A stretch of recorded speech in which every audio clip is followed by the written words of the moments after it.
እሺ ተመልካቾች እንዴት ናችሁ? በተለያየ አጋጣሚ ውስጥ ስላደጉ ሀገራት ምክንያትም ሲነገር የተለያዩ ምክንያቶች ትሰማላችሁ።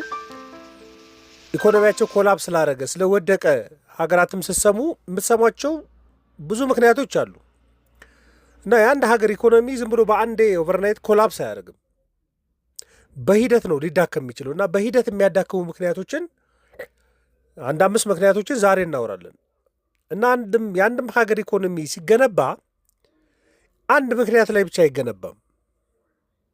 እሱም በሂደት ነው። ምክንያቶችን እየፈለገ በብዙ ምክንያቶች ነው የሚያድገው እና ዛሬ የአንድን ሀገር ኢኮኖሚ በፍጥነት ሊያዳክሙ የሚችሉ በሂደት ሊያዳክሙ የሚችሉ ቫሪያብሎችን እነግራቸዋለሁ። አንደኛው አንዳንድ ሀገራት ላይ የተከሰተ ነው፣ ግን በጣም ብዙ ገንዘብ ማተም በኢኮኖሚያቸው ላይ በጣም በፍጥነት እንግዲህ የገንዘብ አቅርቦት ከሚፈለገው በላይ ከትክክለኛ አውትፑት ከሚያመርቱት ምርት መጠን በላይ በጣም ከፍተኛ ገንዘብ በማምረታቸው ምክንያት ኤግዚስት ያደረገ የነበረ ኢኮኖሚ ኦልሞስት ኮላፕስ ያደረገባቸው ሀገራት አሉ።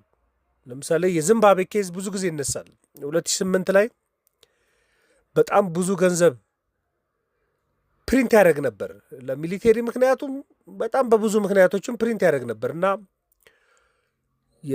መሬት ለዚምባብዌያን የሚገባው፣ ስለዚህ በነጮች የተያዘ መሬት መወረስ አለበት፣ የላንድ ሪፎርም ያስፈልጋል በሚልበት ወቅት ላይ ብዙ ገንዘቦችን ወደ ገበያ ያስወጣ ነበር።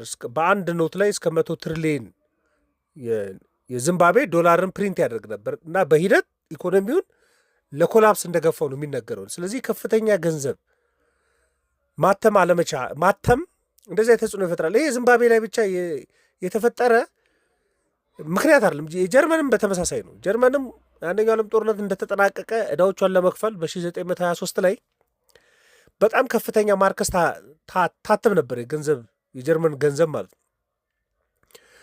ሰራተኞችም አመፅ ላይ ይወጡ ነበር። በቂ ክፍያ አላገኘንም የሚል ዕዳ መክፈል አለብሽ ትባል ነበር። በጦርነቱ ምክንያት ያሸነፉ ግሩፖች ዕዳ መክፈል አለብሽ ይሏ ስለነበረ ከፍተኛ ገንዘብ ፕሪንት አድርግ ነበር እና ዋጋ ንረቱ የሚገርመው በየ3 ቀኑ ነበር ደብል የሚሆነው። ለምሳሌ 1 ብር የነበረ ዕቃ ከ3 ቀን በኋላ 2 ብር ነው፣ ከ3 ቀን በኋላ 4 ብር ነው፣ ከ3 ቀን በኋላ 8 ብር ነበር የሚሆነው የነበረው። በገንዘብ ፕሪንት ነው ዕዳዎቿን ለመክፈል ማለት ከፍተኛ ፕሪንት። ሁለተኛው ዓለም ጦርነት መጠናቀቂያ አካባቢ ላይ የሃንጋሪም ኬስ ተመሳሳይ ነው። እንደ ወርልድ ዋር ይሄ 2 ከተጠናቀቀ በኋላ ከፍተኛ ዋጋ እንደታይቷል ለብዙ ሀገራት እና እንደውም በየ15 ሰዓቱ ነው። እሷ ደግሞ ኦልሞስት በየግማሽ ቀኑ ልንለው እንችላለን። በየግማሽ ቀኑ ዋጋነት በጣም ይጨምር ነበር። እሱም ከፍተኛ ገንዘብ ፕሪንት ከማድረግ ጋር የሚገናኝ ነው። ቬንዙዌላም ተመሳሳይ፣ እንደውም የቅርብ ጊዜ 2018 ላይ ቬንዙዌላም እንደዛ ነው። እንዳውም ዋጋ ንረቷ እስከ 1 ሚሊዮን % ሊደርስ እንደሚችል IMF ሲያቀርብ ነበር። ስለዚህ የሀገርን ኢኮኖሚ ኮላፕስ ከሚያደርጉ ምክንያቶች መካከል ባልተጠና መልኩ ከፍተኛ ገንዘብ ፕሪንት ማድረግ ነው። አንድ የተገኘው ምክንያት እሱ ነው። ሁለተኛው የአንዳንድ ሀገራት ኢኮኖሚ ጥገኛ የሚሆንበት ምክንያት ደግሞ በጣም ነጠላ ሲሆን፣ የሲንግል ኬዝ ላይ ጥገኛ ሲሆን፣ አንድ የኢኮኖሚ ምንጭ ላይ ማለት ነው። በጣም ብዙ ሀገራት አሉ በቃ ኤክስፖርታቸው አንድ ነገር ላይ ብቻ መሰረት ያደረገ፣ ወይ ነዳጅ ብቻ ኤክስፖርት የሚያደርጉ፣ ወይ ጋዝ ብቻ ኤክስፖርት የሚያደርጉ፣ ወይ ሚኔራል ብቻ የሆነ የተፈጥሮ ሀብት፣ ወይ ደግሞ የሆነ የቱሪዝም ሴክተሩ ብቻ ጠቅላላ ኢኮኖሚውን መሰረት የሚያደርግ ማለት ነው። እንደዚያ ኬዞች ሲፈጠሩ የዓለም ዋጋ የወረደ ጊዜ ነገራቸውን በሙሉ ይዞ ይወርዳል። ጠቅላላ ኢኮኖሚው አደጋ ውስጥ ነው የሚወርቁ። ለምሳሌ ነዳጅ ብቻ ኤክስፖርት የሚያደርግ ሀገር የነዳጅ ዋጋ ቢወርቅ ኦቨርናይት ነው ወድቆ የሚያድረው ማለት ነው። ይሄ የቬንዙዌላም ኬዝ ነው። የነ አንጎላም የነ ናይጄሪያም። ለምሳሌ ቬንዙዌላ ኢኮኖሚ እስከ 95% ድረስ የኤክስፖርት የውጭ ምንዛሪ ግኝቱን የሚያገኘው ከነዳጅ ነው። ነገር ግን የማምረት አቅሟ ሲዳከም ከ2014 በኋላ የቬንዙዌላ ኢኮኖሚ ኮላፕስ ነው ያደረገው።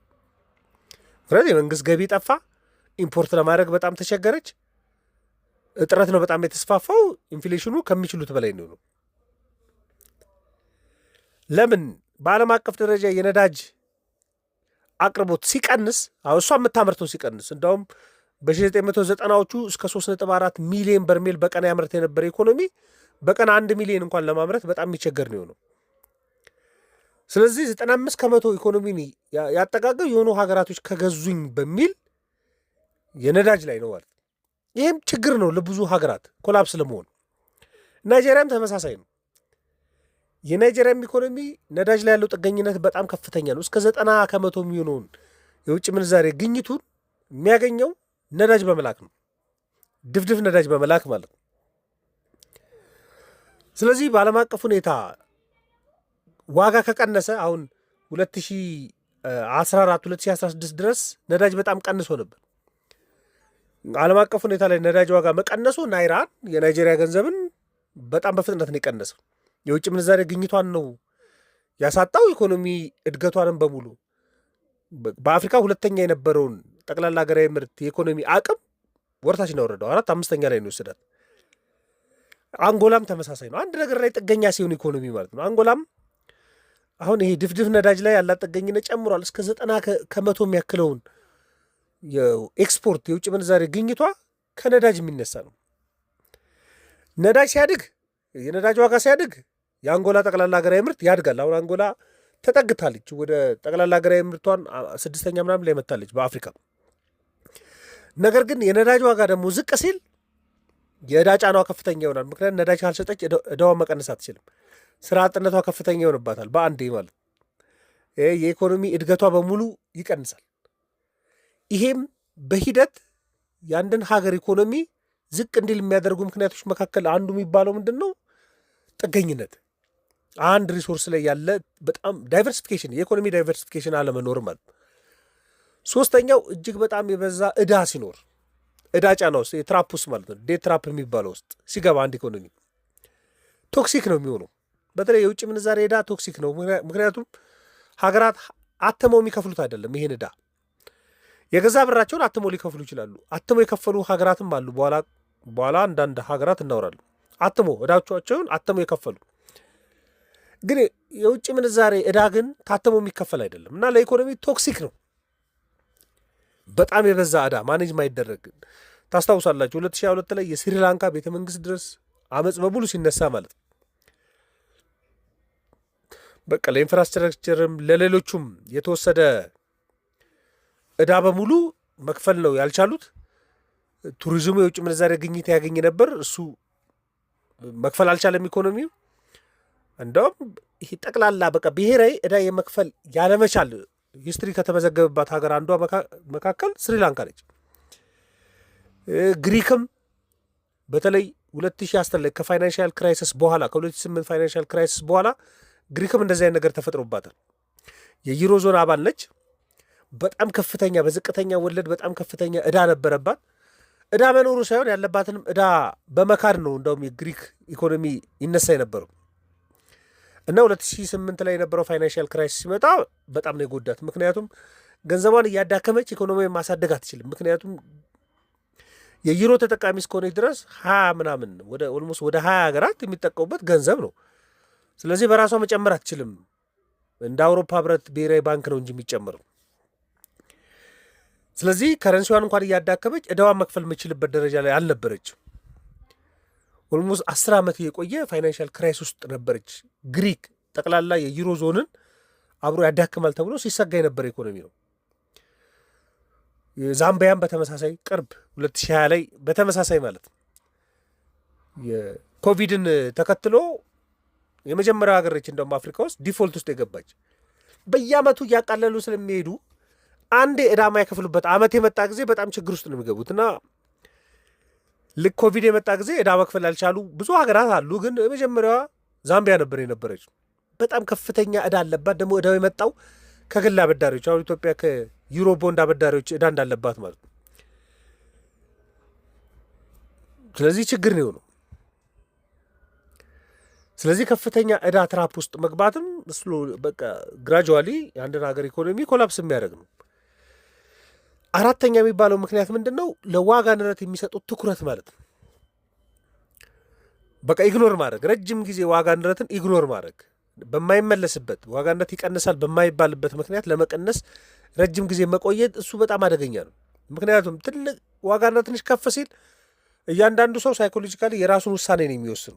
ኢትዮጵያ ውስጥ ዋጋ ንረት በጣም ከፍተኛ ቢሆን ሁሉም ሰው ባንክ እየሄደ ገንዘቡን እያወጣ ለመሸመት ነው የሚሞክረው። በቃ ሴቭ ያደረገውን በሙሉ ቶሎ ያወጣና ለመሸመት ነው የሚሞክረው። ምክንያቱም ገንዘቤ ዛሬ እንጂ ነገ አይገዛም። ሁሌም ገንዘብ ዛሬ ነው የሚሻለው ከነገ። በጉልበት ዛሬ ይበልጣል ከነገ። 100 ብር ዛሬ ነው ጠንካራ እንጂ ነገ አይደለም የሚሆነው። ነገ ጠንካራ መሆን አይችልም። ይሄ ልምድ ለብዙ ሀገራት ነው። በቅርብ አርጀንቲናም እንደዛ ኬዝ ውስጥ ገብታ ነበር። ዋጋ ንረቷ በጣም ከፍተኛ ሆኖ ነበር።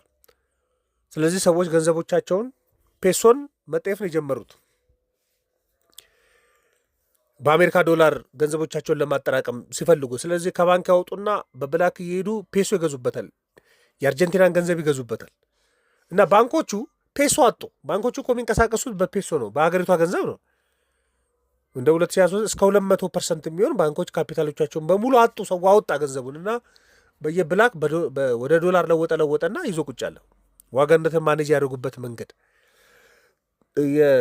የቱርክን በተመሳሳይ 2021 እስከ 23 ድረስ ብሔራዊ ባንኩን የሚመሩበት መንገድ ችግር ነበረ። ዋጋ ንረት በጣም ከፍተኛ ሆኖ ኢንተረስት ሬት ይቀንሳሉ። ኢንተረስት ሬት ተቀነሰ ማለት ሰው ብዙ ተበድሮ ብዙ ገንዘብ ገበያ ውስጥ እንዲመጣ የሚያደርግ ነው። ግን እሱን ነበር ሲያደርጉ የነበረው እና የቱርክ ገንዘብ ሊራ ነው ይባለው። ሊራ በጣም በፍጥነት ነው አቅሙን ያጣው። እንደውም እስከ 80% ድረስ ዋጋውን አጥተው ነበር። 2022 ላይ ብሔራዊ ባንክ ገዢዎቻቸውን ቶሎ ይለውጡ ነበር። ዋጋ ንረትን ቶሎ መመለስ አለመቻል ኮላፕስ እንዲሆን ያደርጋል። ብራዚልም 80ዎቹ 90ዎቹ ሪፎርም በሚያደርጉበት ጊዜ በጣም ሪል የሆነ ፕላን አልነበራቸውም ነው የሚባለው እና ዋጋነቱ በጣም ከፍተኛ ለመቶ የጠጋ ከ80% በላይ ዋጋነቱ በጣም ከፍተኛ ነበር እና ሰዎች በፍጥነት ሳይኮሎጂካሊ ገንዘባቸው እየተዳከሙ መሆኑ ስለሚያውቁ ቶሎ ብሎ ገበያ ላይ ያውጡት ነበርና ዋጋነት በጣም ከፍተኛ እንዲሆንና ኢኮኖሚው የብራዚል ኢኮኖሚ ታስታውሳላችሁ በጣም ብዙ የሚያነጋግር ነበር ሆኖ የነበረው እና IMF እስኪገቡ ድረስ። ስለዚህ ዋጋነትን ኢግኖር የሚያደርግ አይነት ስርዓት ካለ እሱ ነው። አምስተኛው ዋይ ኔሽን ፌል ላይም በተደጋጋሚ የሚገለጸው ምንድን ነው? የተቋማት ድክመት ባል እና የፖሊሲ ያለመረጋጋት። ተቋም መሸከም የሚችል ተቋም ማለት ነው። ገንዘብም ቢሆን ገንዘብን መሸከም የሚችል ተቋም ያስፈልጋል። እንዴት ነው ማኔጅ የሚደረገው? ዋጋነትን እንዴት ነው ማኔጅ የሚደረገው? ሰዎች ተቋማቶች ላይ ያላቸው እምነት ምንድን ነው የሚመስለው? ለምሳሌ የአፍሪካ ስዊዘርላንድ ተብላ ትጠራ ነበር። ሊባኖስ በጣም ጠንካራ ኢኮኖሚ ነበራት በብዙ መለኪያ ማለት ነው። እንደውም ስዊዘርላንድ ኦፍ ዘ ሚድል ኢስት ስዊዘርላንድ ኦፍ ዘ ሚድል ኢስት ነበር የሚባለው። የመካከለኛው ምስራቅ ስዊዘርላንድ ምናምን ትባል ነበር ሊባኖስ ማለት ነው። ግን አሁን መንግስት ምን ያደርግ ነበረ? ያሉበትን ዕዳ ብሔራዊ ባንክ ያለበትን ዕዳ ነባር ዕዳውን የፐብሊክ ዕዳውን ምን ያደርጋል? አዳዲስ ብር እያተመ ዕዳ ለመክፈል ይሞክር ነበር። ነባር ዕዳን በአዲስ ፕሪንት ገንዘብ ለመክፈል መሞከር ማለት ነው። ይሄ በጣም ከፍተኛ ችግር የፈጠረው ለኢኮኖሚው። በቃ ሴንትራል ባንክ የማይታመን እንዲሆን አድርጓል። ሱዳንም በተመሳሳይ ነው። የሱዳን ኢኮኖሚ በጣም ተስፋ ያለው ኢኮኖሚ ነው እኮ በጣም ከፍተኛ የነዳጅ ሀብት እጁ ላይ ያለው ግን በቃ ረጅም ጊዜ አለመረጋጋት ያለበት ነው። በጣም ደካማ ተቋም ያለበት ነው። ማንም ኢንቨስት ለማድረግ አሁን ደቡብ ሱዳን የሚሄድበት ሀገር አይደለም። መሰረተ ልማት ማሟላት ምናምን አልቻለችም በሙሉ። ተስፋ ያለው ግን በተቋማቶች ጥንካሬ ማጣት ምክንያት ኮላፕስ እያደረገ ያለ ኢኮኖሚ የደቡብ ሱዳን ነው። ላደጉም ሀገርም እንደዚያ ጉዳይ ይከሰታል። የራሽያን በተመሳሳይ ሚሊኒየሙ ሊገባው 1998-99 አካባቢ እንደዚህ አይነት ነበር። የእስያ የፋይናንሻል ክራይሲስ ነበርና ባለሀብቶች መተማመን እንዲያጡ ሲያደርግ ነበር። ሩብል ላይ የራሽያ ገንዘብ ላይ ማለት እና ካፒታላቸውን አውትፍሎ ያደርጉ ነበር። በሙሉ በውጭ ምንዛሬ ለውጡና አውትፍሎ ያደርጋሉ። ምክንያቱም ይሄን ችግር ከርቭ ያደርገዋል ብለው ካላመኑ በፍጥነት ገንዘቦቻቸውን ለማውጣት ነው የሚሞክሩት። ስለዚህ በአንድ አይደለም ኮላፕስ የሚያደርገው ኢኮኖሚ። ግራጁዋሊ ግን በጣም ከፍተኛ ገንዘብ የሚያትሙ ከሆነ አንድ ሴክተር ላይ ጥገኛ የሚሆኑ ከሆነ ማኔጅ ማድረግ የማይችሉት የዕዳ ትራፕ ውስጥ የሚገቡ ከሆነ ዋጋነትን የሚቆጣጠሩበት መንገድ ጤነኛ ካልሆነና ደካማ ተቋም ካላቸው ኦቨርናይት እንኳን ኮላፕስ ባያደርግም በሂደት ኢኮኖሚ መውደቁ አይቀርም። ከብዙ ምክንያቶች መካከል ዋና የሚባሉት ምክንያቶች እነዚህ ነው። ኤክስፖርት መዳከም፣ ኢምፖርት እንደዚህ በሆን ምናምን የሚባሉት በሙሉ የሚካተቱት እዚህ ውስጥ እየመጡ ነው። ያደጉ ሀገራትንም ኤክስፒሪያንስ የምትመለከቱ ከሆነ በአንድ ነገር አያድግም። በገንዘብ ብቻ ማደግ አይችልም የአንድ ሀገር ኢኮኖሚ። በጣም ፕሮዳክቲቭ ሴክተሮችን ማዘጋጀት ያስፈልጋል። የፖሊሲ ስቴቢሊቲ ያስፈልጋል ማለት ነው። ተቋም፣ ጠንካራ ተቋም ያስፈልጋል። የተረጋጋና መተንበይ የሚችል ጠንካራ ተቋም ያስፈልጋል። ማንኛውም ፊስካልም ሞኔተሪ ፖሊሲም ካለ በዲሲፕሊን መምራትም ያስፈልጋል። ፈጠራን የሚያበረታታ የኢኮኖሚ ስርዓትም ደግሞ ያስፈልጋል። የህዝብ አመኔታም ኢኮኖሚ ላይ እንዲኖር ማድረግ በጣም ነው የሚያስፈልገው። ይህ ካልተደረገ በስተቀር ኢኮኖሚ ሊሻሻል አይችልም። ስለዚህ ፖለቲካውንም ኢኮኖሚውንም በባላንስ መምራት የቻሉ ሀገራት ኢኮኖሚያቸውን ያሳድጋሉ። ይህም በባላንስ መምራት ያልቻሉ ሀገራት ደግሞ ኢኮኖሚያቸው ግራጁዋሊ ኮላፕስ እንዲሆን ያደርጋል። እና ይህንን የኢኮኖሚ ሀሳብ ለእናንተ ለማቅረብ ነው። ማንኛውም ሀሳብ አስተያየት ካለ ልትልኩልኝ ትችላላችሁ። ለነበረን ቆይታ ከልብ አመሰግናለሁ። መልካም ቀን።